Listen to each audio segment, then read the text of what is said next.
ஏன்னா அவர்கள் எப்படிப்பட்டவர்கள் என்று சொல்லிக் கொள்கிறேன். லட்சிய நடிகர் SSR பெயரில் ஒரு படத்திறப்பு விழான்னு வைத்தார்கள். நான் தெரியாம கேட்கிறேன், லட்சிய நடிகர் செத்த உடனே எவனாவது ஒருத்த வந்தீங்களாடா, எவனாவது ஒரு ஆள் வந்தீங்களாடா SSR சாவுக்கு?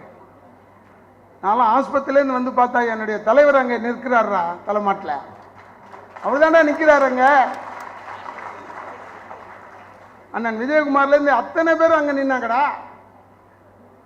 சாவுக்கு வரல, நீ வெளியூர்ல இருந்த. படத்திறப்பு விழா கண்ணீர் அஞ்சலின்னு வச்சோம், படத்திறப்பு விழான்னு. அதுக்கு யாரா வந்தீங்க? ஒரே ஒரு நாசர் மட்டும் வந்தார். நான் இல்லை என்று மறுக்கவில்லையே.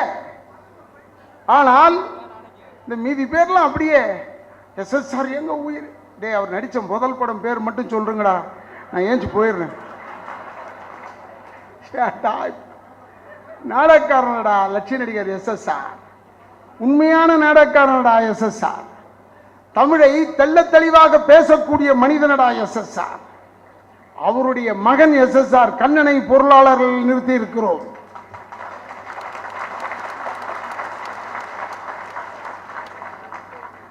ஏன் நீங்க ஓட்டு போடணும்? ஏன்னா பொருளாளருக்கு நிக்கிறது அந்த பக்கம் சிவகுமார் பையன் கார்த்திக், இந்த பக்கம் SSR உடைய நாடக நடிகனுடைய மகனை நாங்கள் நிறுத்தி இருக்கிறோம்.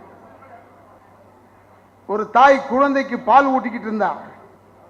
பால் ஊட்டி கொண்டு இருக்கும் பொழுது பால் குடித்து முடித்தவுடன் ஒருத்தன் கிளுகிளுப்பு காட்டினான். அந்த குழந்தை அப்படியே தவிக்கிட்டு போயிடுச்சு அவங்கிட்ட. அப்ப அவன் சொன்னான், கிளுகிளுப்பு காட்டினவன் பார்த்தல, உன் புள்ள போய் என்கிட்ட வந்துருச்சு. சிரிச்சுக்கிட்டே இருந்தா தாய். எதுக்கு சிரிக்கிறான்னு தெரியல. கடைசியில் கொஞ்ச நேரம் கழிச்சு குழந்தைக்கு பசி எடுத்தது. பசி எடுத்தோன்னா தாய்கிட்ட ஓடி வந்துருச்சு. அப்பதான் சொன்னாலாம் அந்த தாய், பசி எடுத்தால் அந்த குழந்தை தாயிடம் தாண்டா வர வேண்டும், கிளுகிளுப்பு காட்டினவனிடம் கிடையாது.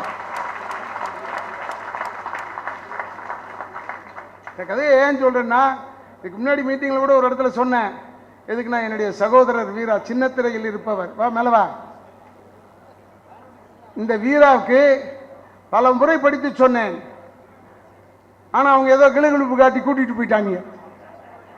ஆனால் பசி எடுத்தது. அந்த வீரா இப்பொழுது நம்மிடம் வந்திருக்கிறார். இந்த பதார்த்தம் பொன்னுசாமி ரொம்ப ஏழை.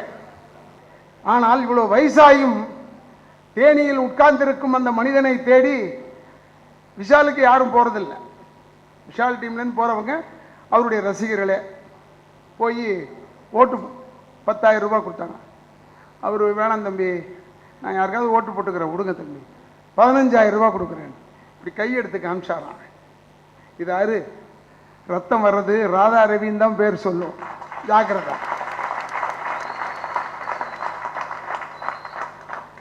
18ஆம் தேதி ஓட்டு போடுபவர்கள் அத்தனை பேருமே பதார்த்தம் பொன்னுசாமியாக இருக்க வேண்டும் என்று உங்கள் பாதங்களை தொட்டு கேட்டுக்கொள்கிறேன்.